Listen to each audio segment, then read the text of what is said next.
ঝড় বৃষ্টিতে লন্ডভন্ড গোটা কলকাতা, দিকে দিকে উপড়ে পড়ল গাছ, ব্যাহত হলো যান চলাচল। আউটরাম ঘাট স্টেশনে বিদ্যুৎস্পৃষ্ট হয়ে মৃত্যু হলো একজনের।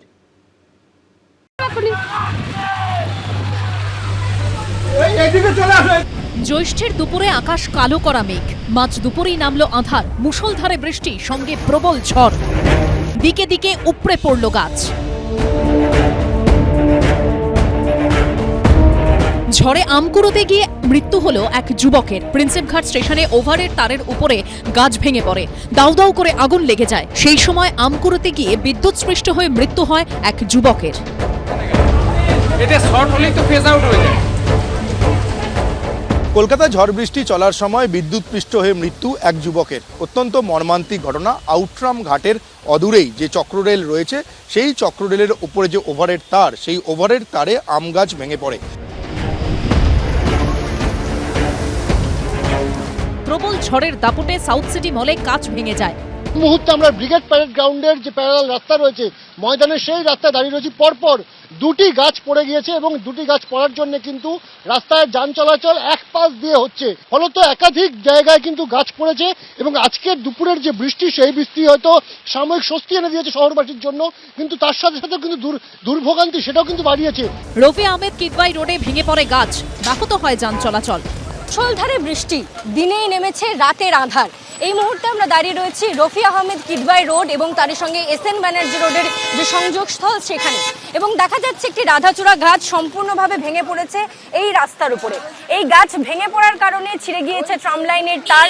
দ্রুততার সঙ্গে বিদ্যুৎ সংযোগ বিচ্ছিন্ন করার কাজ চালিয়েছে পুলিশ এবং এই মুহূর্তে দেখা যাচ্ছে সেই গাছ কেটে যাতে এই রাস্তা থেকে সরানো যায়, সেই ব্যবস্থাই কিন্তু করছে পুলিশের পক্ষ থেকে। সল্টলেকের গাড়ির উপর হুড়মুড়িয়ে ভেঙে পড়ে গাছ, আহত হন পাশ দিয়ে যাওয়া একটি অ্যাপ বাইকের চালক ও আরোহী। ভিক্টোরিয়া মেমোরিয়ালের কাছে রাস্তার উপর গাছ ভেঙে কার্যত থমকে যায় যান চলাচল। পুলিশ গিয়ে তড়িঘড়ি গাছ সরায়।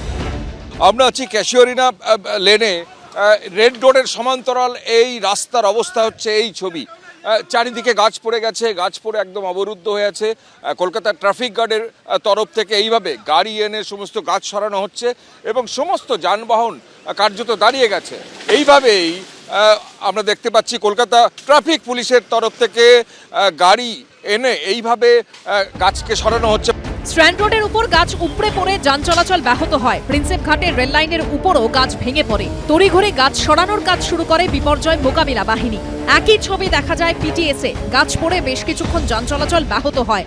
গাছ ভেঙে পড়ার জেরে কিন্তু এই যে গোটা রাস্তাটা কিছুক্ষণ আগে পুরোপুরি বন্ধ ছিল, কিন্তু কলকাতা পুলিশের তরফে এবং কলকাতা পুরসভার তরফে তৎপরতার সাথে সেই গাছকে কোনোভাবে একটা সাইডে করা হয়েছে এবং তারপরে কিন্তু যাতায়াতের যোগ্য রাখা হয়েছে। বিধানসভা চত্বরেও জল জমে যায়, ঝড়ে ভেঙে পড়ে অস্থায়ী তাঁবু।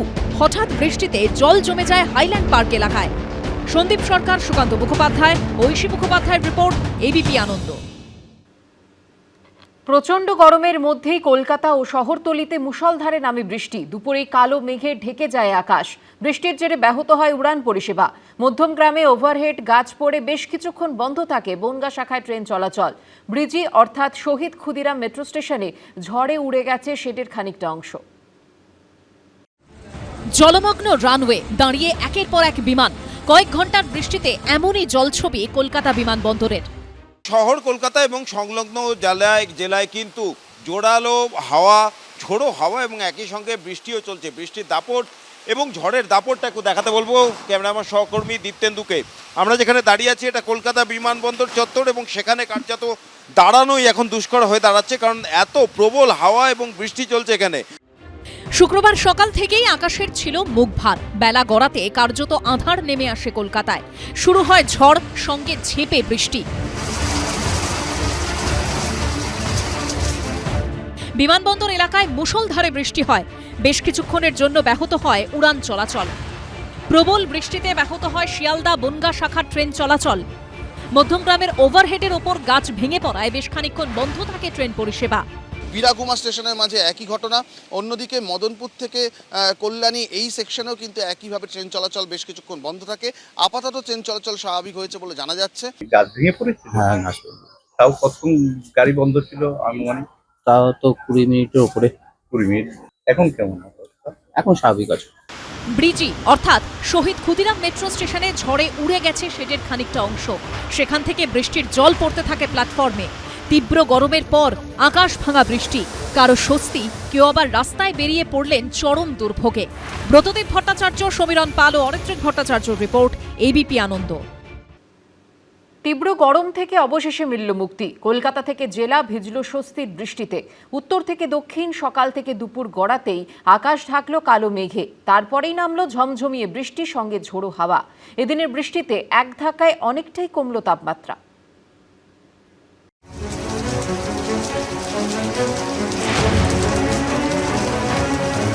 সকাল থেকে ভ্যাপসা গরম, কিন্তু বেলা গড়াতেই কলকাতা থেকে জেলা মুখ ভার করে এলো আকাশের।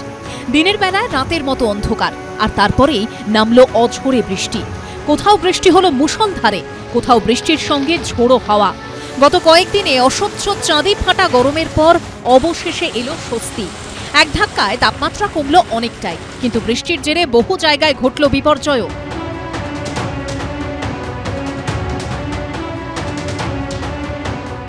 উত্তর থেকে দক্ষিণবঙ্গের ছবিটা কার্যত একই। বৃহস্পতিবার বিকেল থেকে টানা কয়েক ঘন্টা বৃষ্টি হয় কালিম্পংয়ে। তারপরই দেখা যায় এই ছবি।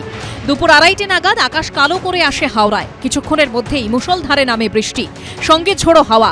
রাজ্যের প্রধান প্রশাসনিক ভবন নবান্নের ছবিটাও ছিল একই। হাওড়ার পাশের জেলা হুগলিতেও এক ছবি। দুপুর থেকেই শুরু হয় ঝমঝমিয়ে বৃষ্টি। সিঙ্গুর থেকে শুরু করে আরামবাগ, চন্দননগর ব্যাপক বৃষ্টির সঙ্গে ঝোড়ো হাওয়া চলে কয়েক ঘন্টা।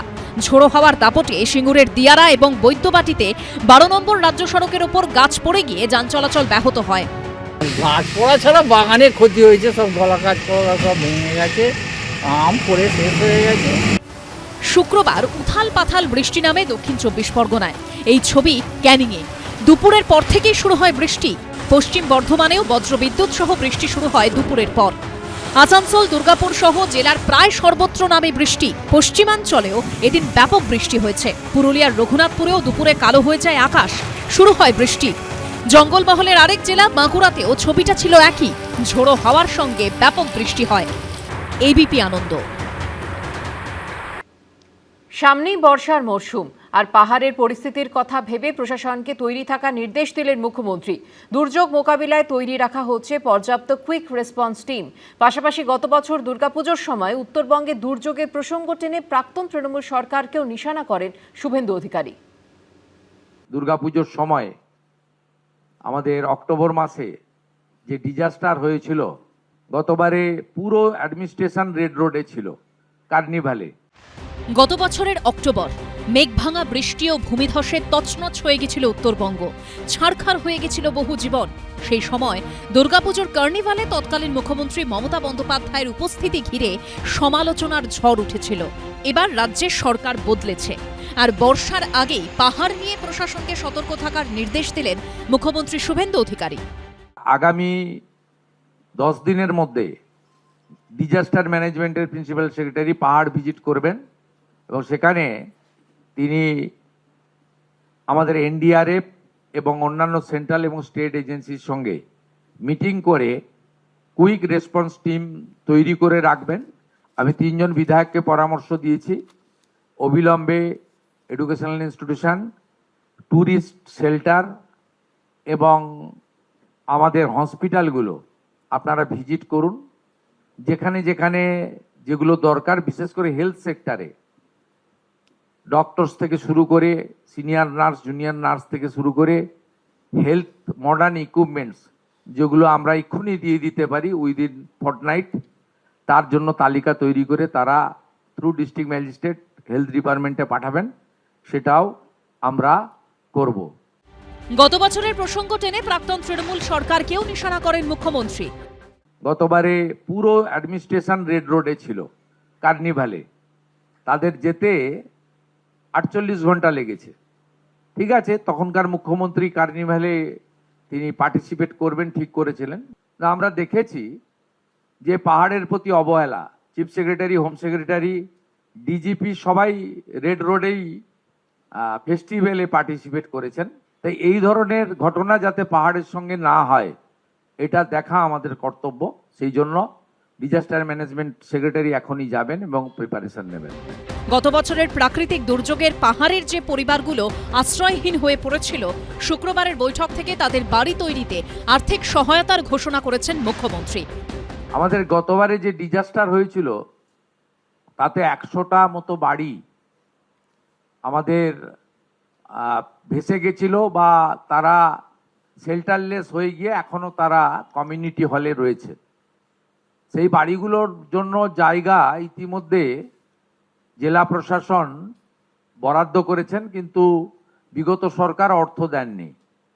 10টা বাড়ি মাননীয় সাংসদ রাজু বিস্তার উদ্যোগে কিছু CSR কর্মসূচি থেকে তিনি করতে পেরেছেন তার ব্যক্তিগত উদ্যোগে। বাকি 90টা বাড়ির জন্য আমরা আজকে 3 লক্ষ টাকা করে এখানে বরাদ্দ করলাম। কালিম্পংয়ে একটি মেডিকেল কলেজ তৈরির কথাও ঘোষণা করেছেন শুভেন্দু অধিকারী। শিবাশিস মৌলিক ও সুমন ঘরাইয়ের রিপোর্ট, ABP আনন্দ। দুপুরেই নামলো অন্ধকার, কলকাতা ও জেলায় জেলায় হলো তুমুল বৃষ্টি। আবহাওয়ার পূর্বাভাসে বলা হয়েছে আগামী 24 ঘন্টা দক্ষিণবঙ্গে বিক্ষিপ্তভাবে বৃষ্টি চলবে। আজ ও আগামীকাল ঝোড়ো হাওয়া দিতে পারে 30 থেকে 50 কিলোমিটার বেগে, সঙ্গে চলবে বিক্ষিপ্ত বৃষ্টি।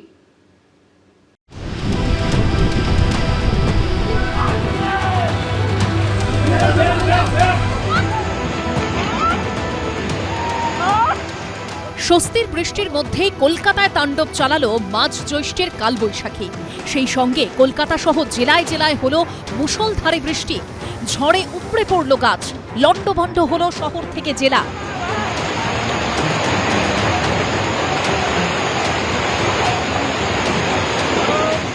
ব্যাহত হলো বিমান ও ট্রেন পরিষেবা।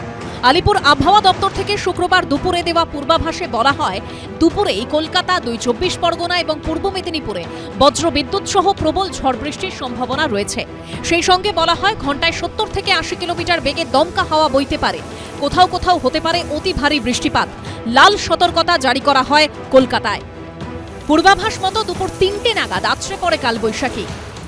এই মুহূর্তে আমরা টালা পার্কের পাশে রয়েছি। টালা পার্কের পাশে দেখতে পাচ্ছ এই সামনে যে গাছ রয়েছে সেই গাছ থেকে ভেঙে পড়েছে যে ডাল, মাঝ রাস্তায় সে ডাল ভেঙে পড়েছিল। সেই সময় গাড়ি কোনো না থাকলেও এখানে যানবাহন চলাচল বিঘ্নিত হয়। আবহাওয়ার পূর্বাভাসে বলা হয়েছে আগামী 24 ঘন্টা দক্ষিণবঙ্গে বিক্ষিপ্তভাবে বৃষ্টি চলবে। শনিবার ও রবিবার 30 থেকে 50 কিলোমিটার বেগে ঝোড়ো হাওয়া বইতে পারে। বেশি বৃষ্টি হতে পারে পশ্চিমের জেলাগুলিতে। রবিবার থেকে কমবে বৃষ্টির পরিমাণ। আগামীকাল ও বজ্রবিদ্যুৎ সহ বৃষ্টিপাত কিছু কিছু জেলায় হবে, তবে আজকে যেভাবে সব ঝড় বৃষ্টির পরিমাণটা বেশি ছিল সেই তুলনায় একটু কম থাকবে। আগামীকাল আমাদের 40 থেকে 50 কিলোমিটার পর্যন্ত কিছু কিছু জেলায় বজ্রবিদ্যুৎ সহ বৃষ্টিপাত, দমকা হওয়ার সম্ভাবনা বলা হয়েছে। আর ইস্ট ওয়েস্ট মেদিনীপুর, ঝাড়গ্রাম, পুরুলিয়া, বাঁকুড়া, পশ্চিম বর্ধমান, বীরভূম, মুর্শিদাবাদ এবং পূর্ব বর্ধমান। কলকাতাতে সম্ভাবনা কম, তবে কলকাতাতে হালকা বৃষ্টিপাতের সম্ভাবনা কিছুটা রয়েছে। আবহাওয়াবিদরা জানিয়েছেন ঝড় বৃষ্টির কারণে দক্ষিণবঙ্গের জেলাগুলিতে তাপমাত্রা কমবে। আগামী কয়েকদিনে 2 থেকে 3 ডিগ্রি কমতে পারে তাপমাত্রা। উত্তরবঙ্গে বেশ কিছুদিন ধরে ভারী বৃষ্টি চলেছে, তবে দার্জিলিং, কালিম্পং সহ পাহাড়ি জেলাগুলিতে ঝড় বৃষ্টির দাপট আগের চেয়ে কমেছে। ঝিলম করঞ্জাই, অরিত্রিক ভট্টাচার্যর রিপোর্ট, ABP আনন্দ, কলকাতা। প্রবল ঝড়ে ফের দুলে উঠল মেসির মূর্তি। লেকটাউনে এই বিশাল মূর্তি ভেঙে পড়ার আশঙ্কায় দড়ি দিয়ে বেঁধে রাখা হয়েছে। মূর্তি নামানোর প্রস্তুতি নিচ্ছে প্রশাসন। শুক্রবার খড়গপুর IITর এক অধ্যাপককে নিয়ে এসে ফের মূর্তিটি পরীক্ষা করা হয়।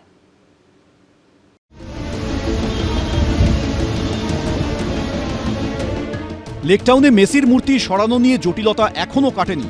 এরই মধ্যে শুক্রবারের প্রবল ঝড়ে ফের দুলে উঠল 44 ফুটের বিশাল মূর্তি। লেকটাউনে মেসির এই মূর্তি যে কোনো মুহূর্তে ভেঙে পড়ার আশঙ্কা তৈরি হয়েছে। প্রশাসনের তরফে মূর্তিটি নামানোর সিদ্ধান্ত নেওয়া হয়েছে, কিন্তু প্রায় দোতলা সমান উঁচু কাঠামোর উপরে বসানো এই বিশাল মূর্তি কিভাবে অক্ষত অবস্থায় নামানো হবে সে নিয়ে এখনও কোনো সমাধান সূত্র বেরোয়নি। আপাতত মূর্তিটি দড়ি দিয়ে বেঁধে রাখা হয়েছে। তবে তারপরও শুক্রবার দুপুরে প্রবল ঝড় বৃষ্টি শুরু হলে ফের বিপজ্জনকভাবে দুলতে শুরু করে মেসির মূর্তি। শুক্রবার দুপুরের প্রবল ঝড়ে বিভিন্ন জায়গায় ক্ষয়ক্ষতি হয়েছে। এই দিনের ঝড়ে মেসির মূর্তিটিকে আবারও দুলতে দেখা যায়, কিন্তু কোনো রকম দুর্ঘটনা ঘটেনি এবং সেটাই অনেকে মনে করছেন যে পিডব্লিউডির তৎপরতায়, অর্থাৎ যেভাবে দড়ি দিয়ে মেসির মূর্তিটিকে বেঁধে রাখা হয়েছে তার ফলে আজকে কিন্তু ঝড়ে এই মূর্তিটি ভেঙে পড়েনি, বড় ধরনের বিপদ এড়ানো গিয়েছে।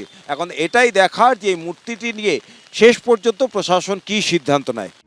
পিডব্লিউডির তরফে আগেই জানানো হয়েছিল যে মূর্তিটি অবৈজ্ঞানিকভাবে তৈরি হয়েছে, ঠিক নেই সেন্টার অফ গ্র্যাভিটি। শুক্রবার খড়গপুর আইআইটির এক অধ্যাপককে নিয়ে এসে ফের মূর্তিটি পরীক্ষা করা হয়। বিশেষজ্ঞরা মনে করছেন উচ্চতার কারণেই এই বিপজ্জনক পরিস্থিতি তৈরি হয়েছে। সেক্ষেত্রে মূর্তিটি অক্ষত অবস্থায় নামিয়ে অন্যত্র সরানো হতে পারে। সূত্রের খবর, বিশেষজ্ঞদের একাংশ পরামর্শ দিয়েছেন মূর্তিটি নামিয়ে নিচের কাঠামোর উচ্চতা কমিয়ে ওই জায়গাতেই স্থায়ীভাবে বসানো হোক। মেন হচ্ছে আপনার এখন ওটাকে নামানো, তাই না, এবং ওটা যাতে আর কি স্টেবল থাকে সেটাই আর কি দেখা। নামাতে গেলে কি অনেক সমস্যা রয়েছে? না, যখন তোলা গেছে তাহলে নামানো যাবে না কেন? আপাতত মূর্তিটি দড়ি বেঁধেই রাখা হয়েছে। মূর্তির সামনের সাবওয়ে বন্ধ করে দেওয়া হয়েছে। বাঙুর থেকে লেকটাউন যাওয়ার সার্ভিস রোডও বন্ধ করে দেওয়া হয়েছে। ব্রতদীপ ভট্টাচার্য, এবিপি আনন্দ, কলকাতা। এবিপি আনন্দ, এগিয়ে থাকে, এগিয়ে রাখে।